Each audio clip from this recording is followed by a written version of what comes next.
Kind of just to start things off, I just want to start at the beginning, ask about the beginnings, and especially how did Roberta initially bring up her interest for an international theater exchange with you? How did you two coincide in that? And what were your initial thoughts upon the discussion? Right. So I'll start by telling you a little bit of where I was coming from that would have led to the beginnings of all of it. I am a playwright and a librettist who's been writing about human rights for now 30 years. And I am of French, Algerian, American descent. So I came from a family that was very much part of the diaspora, where my father had been from a family where his father fought in World War One and World War Two. That part of France was occupied by the Nazis, and um, my uncle was in the resistance. So on that side of the family, there was a lot that had to do, obviously, with war. And then my mother was from French Algeria, and by circumstance, my father ended up being the first person to sail a catamaran across the Atlantic Ocean and became an oceanographer in California. So as a result, I was a child of many places and many cultures. And I think that had a lot of impact in terms of why I was interested in human rights from an early age and was very interested in this idea of uh, theater without borders, and especially before theater, the idea of borders and what they meant. I grew up on the border with Mexico. I spent a lot of time camping in Mexico with my family, and I could see very early on that there was an inequity that was quite uh, severe between the economies of these two countries and in the world at large. Um, so one of the things that was happening to me in the early 2000s was that I had been writing about the Cambodian genocide insofar as it related to the US complicity in that genocide. There had been the secret carpet bombing and the military actions that had to do with the Vietnam War that invaded into Cambodia and caused the imbalance, which brought the Khmer Rouge to power.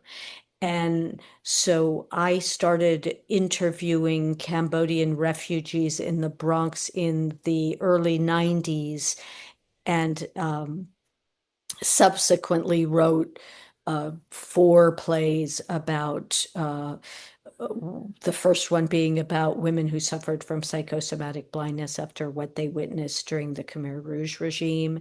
I wrote about Pol Pot, the Khmer Rouge dictator, and the US's involvement in that, and then other plays. And so I went to Cambodia for the first time for a long trip to do work on certain plays in 2001. And that happened to be the year of 9/11. And around that time, um, I had gotten to know very start in the beginning stages. I had met Eric N. And just at the time when I met Eric, he was like, yeah, I've been talking to Roberta Levitow, and she's interested in talking to us about this idea of uh, cultural exchange, international theater. And so that's when we started that conversation, also with Deborah Brevoort. Deborah and I were both members of New Dramatists, which is a theater organization for playwrights. And Eric N. was also a member of New Dramatists, but had no, it was no, it's a rotating system of membership. And I didn't know him as well as I knew Deborah. So that's how we all embarked on this idea of theater without borders. Um, what was the personal, I guess, and also I suppose Cambodia had a lot of impact in this, but the personal importance that you saw in an international theater project at the beginning? Yeah, I think because of my background and simply because of the reality of that background, which were circumstantial, I've always viewed the world as uh, borderless to a certain degree. And so that concept of theater without borders was very natural to me because I grew up with different language. I grew up with French as my first language. I had to assimilate to become an English speaker. I could see around me at UC San Diego, where my dad was the oceanographer, that, Angela Davis was there, Pete Seeger was there. There were many, many international people, and I could see that this was the world that was going to yield the most benefits in terms of human communication. So I think I just came from those circumstances, and the Cambodia experience started with a story. And I guess I would say, as a playwright, I am a storyteller, and that's really the most important aspect of what I do. And this story of hearing there are women in California who, when they go to the eye doctor, they say they can't see, but the eye doctor tells them you can see, your eyes are working. I thought to myself, well, that is a story that I want to know more about. And so it really was the tip of the iceberg, which revealed genocide. And then I went on to work on genocide and human rights related stories for the rest of my life. But all of what I just described is what brought me to personally to Theater Without Borders. Hey. And for that first meeting, specifically the one at a new dramatist, what did this organization and initial thoughts about how the meeting was going to go look like? And then how was the reaction to the huge success that it surprisingly or unexpectedly was? Yeah, so since we had the structure of new dramatists at our fingertips, and that was a lovely community-based place we could meet, I thought, let's do a initial meeting. And then 70 people showed up to that. Now, that is a perfect example of what we completely believed in from the start, which is two things. Is there a need for something? Is, is there a sustainable concept for need? And this idea of not reinventing the wheel. So here we could see that lots of people wanted to be involved. And we could also, uh, in 2026, we can now see that everything we've done has been in the spirit of building on what we had, as opposed to going outside and superimposing anything onto it. We continued with that idea. So we saw that people were very interested and they had a need to communicate in this way. And so we did the first one in 2004, and then we did another symposium at New Dramatists in 2005, which was I think it was called The Future of International Exchange.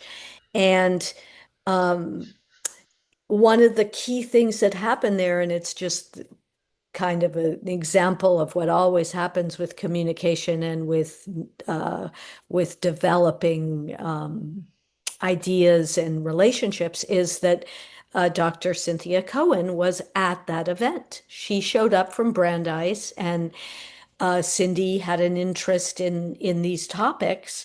And so that discussion, which we started there, led into a 7 hour, sorry, a 7 year um, relationship with Cindy, and something that we built together called Acting Together, which was through Brandeis University, where Cindy was working.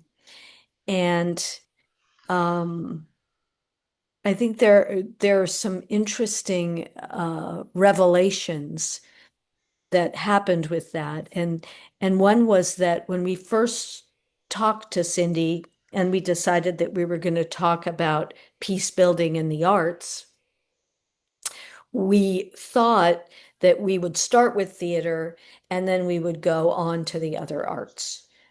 That's the way I remember it. And it took us 7 years to just do theater. And and that was just a perfect example of the amount of work, the amount of listening, the amount of conversations and interchange and reshifting and rethinking that happened to make this acting together project come to fruition. And in that project was a documentary film that Cindy and Allison Lund made, an anthology of chapters, which was a 2 volume chapter. My chapter was about my work with theater and Cambodia, and it was edited by Roberto Varea and Polly. Um, and I'm blanking on Polly's last name right now, which is terrible, but I will remember it. And the rigor of those chapters, I wrote it, and then it was edited, and we really worked on these things so deeply. And there was also a toolkit that was part of it. And I think that it really established a field that was not really there before we created it. And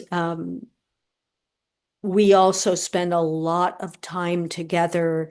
We went to Calgary in Canada. We went many times to Brandeis. We would meet in New York.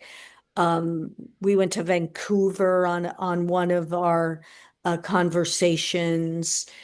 So it was really, as you can see, something that took a long time to establish, and always based on, I would say, the leadership and the people involved with Theater Without Borders and with the people in Cindy's circle, always a need to listen and to make sure that we had heard the whole story.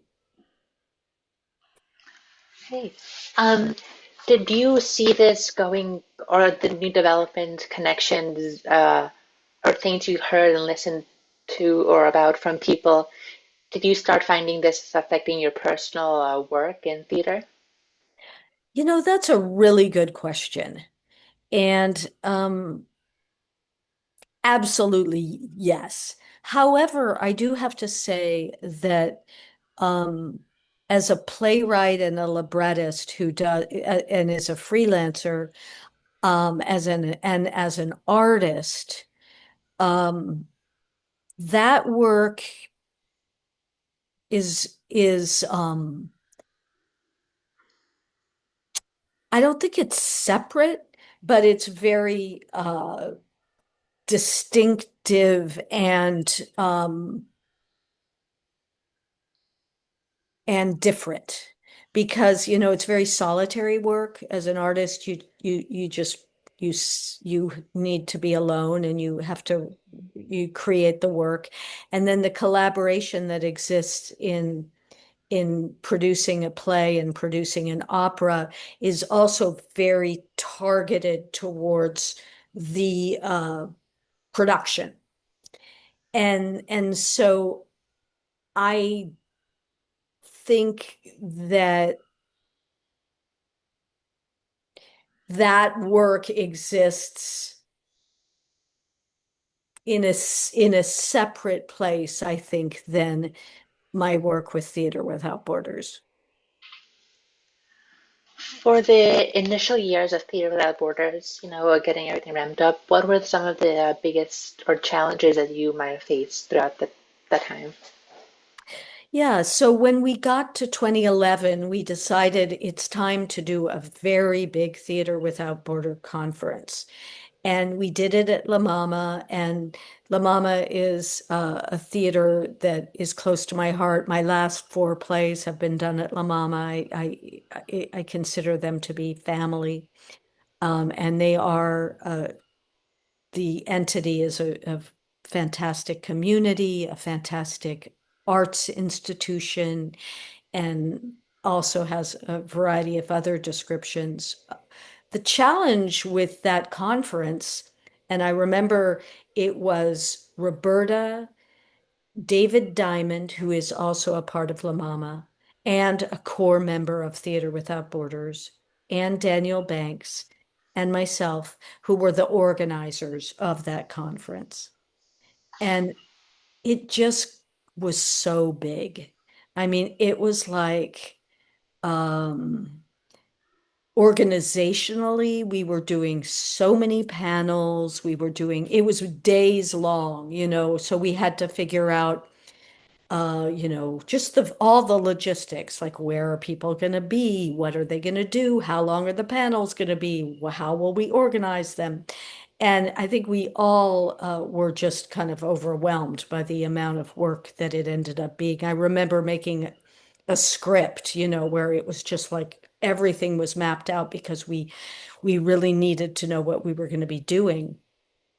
And it also speaks to what I said before about the need. There was a need. People came from everywhere and they wanted to participate. And so that was great. And so that just meant we had to open our arms wider and accommodate more people and accommodate more spaces.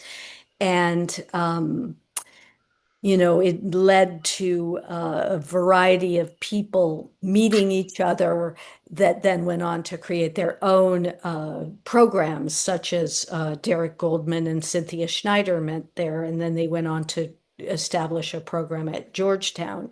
So, we were sort of we were wearing many hats. We were artists, we were organizers, we were panelists, and we were sort of very sort of enthusiastic hosts, like, oh, Cindy's going to meet this person, so it's very, very fun and challenging in a huge way. Um, and I think that another thing I was going to tell you is that there were also offshoot things that happened because we knew it was going to happen. For example, I thought this is a great occasion to bring some Cambodian artists I know to the United States. So I applied for grants to do that, and I was able to bring Riti Sal Kang and Yang Situl and Sun Chun Sina to the conference. And then my friend Elizabeth Marget, who worked at Fordham University, was able to get a grant so that she could help support that. So it's sort of like people were working in different offshoots to bring people and to help support things like that.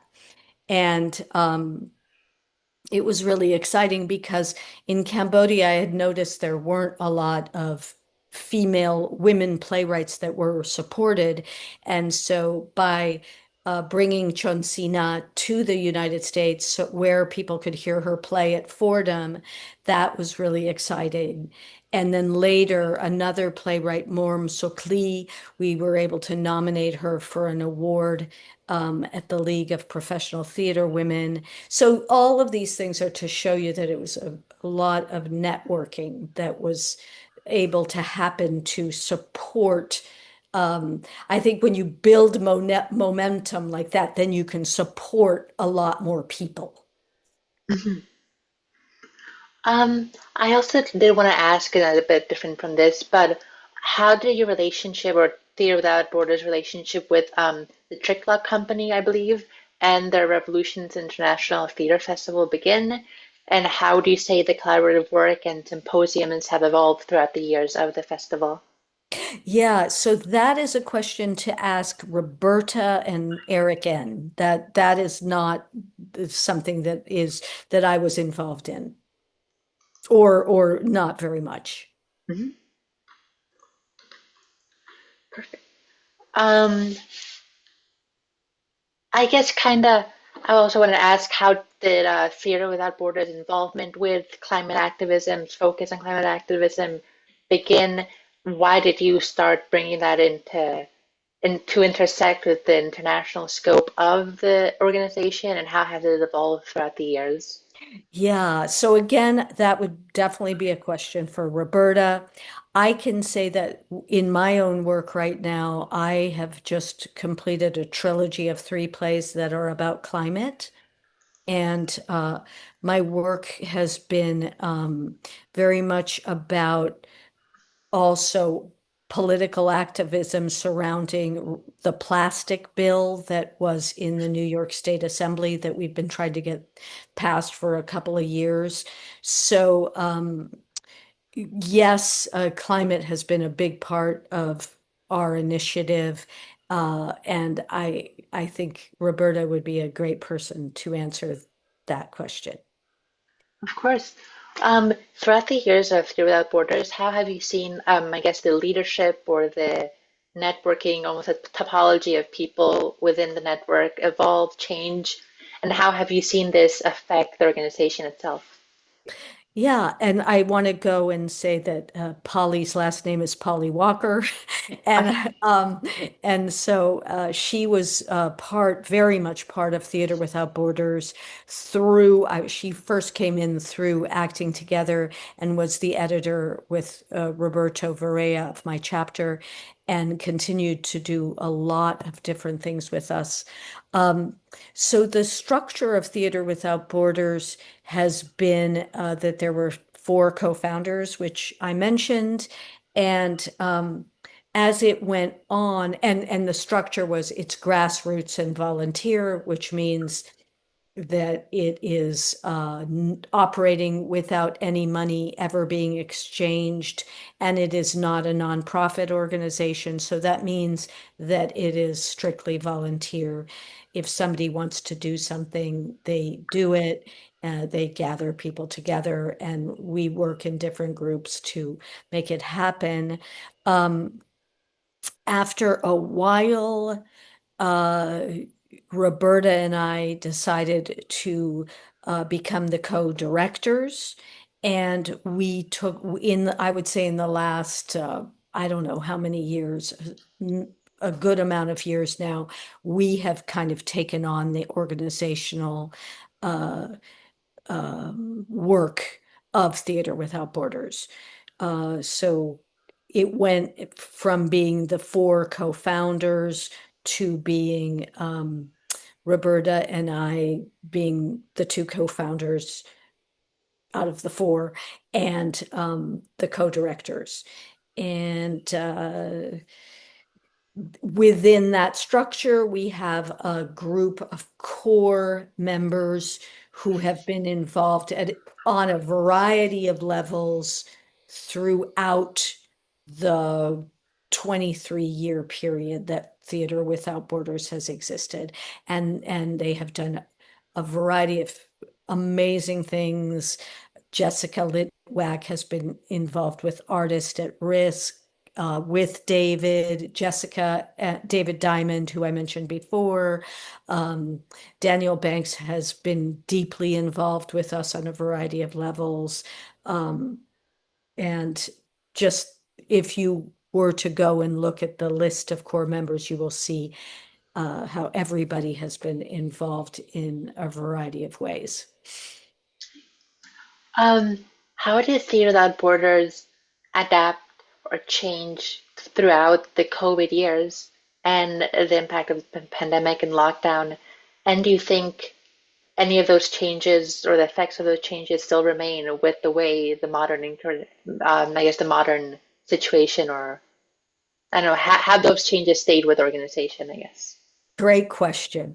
So, another thing is that I've worked with Bennington College students for a decade or more, and during the pandemic, what went from being oftentimes live meetings went completely into being online. And Bennington College students have worked with Theater Without Borders for the whole time as well. And so that really has been a marriage that I would say, in a strange way, has was not that affected by the pandemic because we, as a virtual community, Theater Without Borders, kind of integrated the pandemic. We were already in that kind of communication system. So that was actually a positive in the sense that we could continue to communicate. And I really thought that that was very, very special.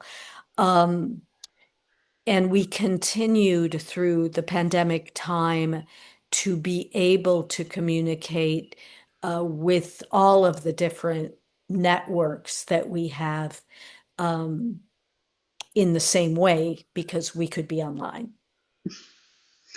Um, throughout the years, why has the Theater Without Borders put such a strong emphasis on remaining committed and focused to its original core values throughout the years? And how have you seen these values influence the work and relationships that Theater Without Borders has developed throughout its time? That's a great question too. And I think that what I said before, the need for something that has remained, and even if the need changes, we have a good ability to kind of focus on where the needs are. And because it's grassroots and volunteer, it it builds on that naturally because people are going to want to work on things that they need to work on, and we are able to sustain what it is that we're doing because we're always working together from a kind of ground floor organic way. Another thing, Nix, that I think is super important that might be very obvious on one hand and not so obvious is theater. The thing about theater is that as we enter into different worlds right now, the world of AI, for example, and the world of what you would call a phone and a screen, theater exists outside that world because by nature of what it is, it's live. And live things cannot be they don't stay recorded in time the same way. And so the things that we kept on hearing as we were growing up as theater artists, theater is so great because it's live. We were like, okay, great. But though that started to become all the more powerful for many reasons after the pandemic, for one, when you actually returned to live theater, but also when we started to see how people are fixated on their screens and how theater allows us to come together as a community because one of the sort of aspects of theater is that people are together in a room to experience it. So it kind of has um, this built-in uh, ability to be so timely and important right now in 2026 because it is theater. And also AI is not theater because you can't create live, spontaneous theater through AI. And I've been with theater colleagues lately where people have said, like, you can't lie in theater, you can't do AI in theater, you can't lie or prefabricate artificial things in theater. And in a way, that's not something that we necessarily planned because we came to it just saying it's theater without borders. So that was something that we had with us when we started. Hmm. Um, just like throughout the history of Theater Without Borders, out of all the projects and connections and people that you've worked with or made or helped create, have there been any specifically that stand out for you and are specifically important or influential for yourself? Thank you.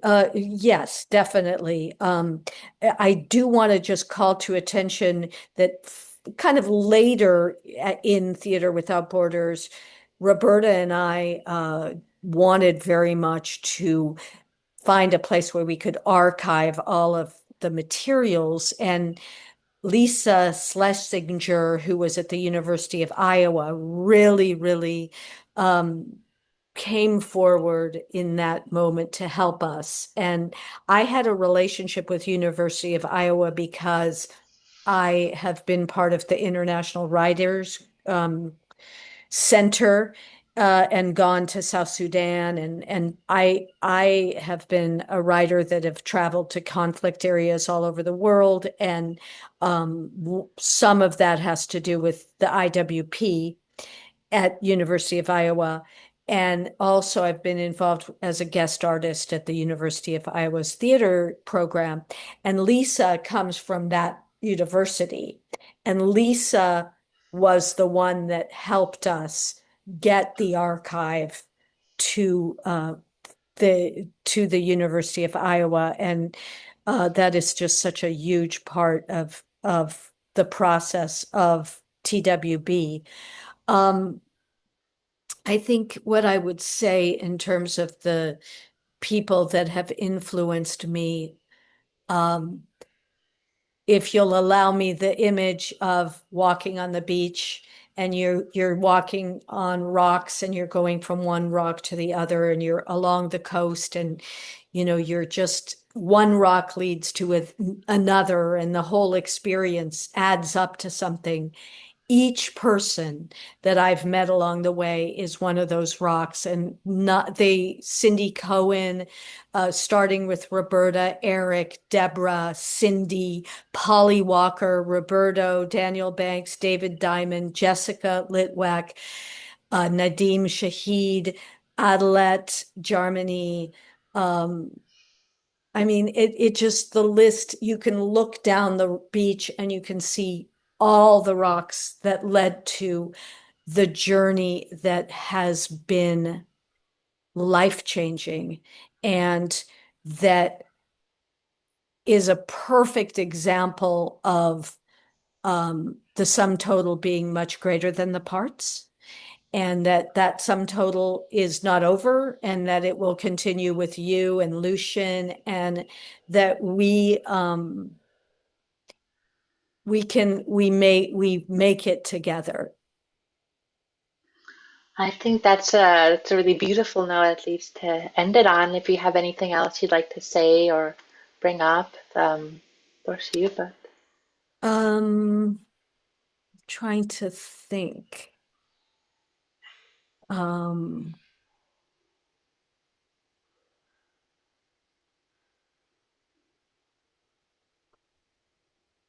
No, I think you've really done a beautiful job of handling this interview. I really thank you for the forethought of the way you structured it. I thought it was very comprehensive and great. And Thank you. we're just really excited that you're doing this with us. Thank you. I'm really excited to work and yeah, just keep developing this and talking to people with you. Okay, well, thank you so much for your time. I really appreciate it. And Thank you, Nick. Uh, Separately from this recording, I just after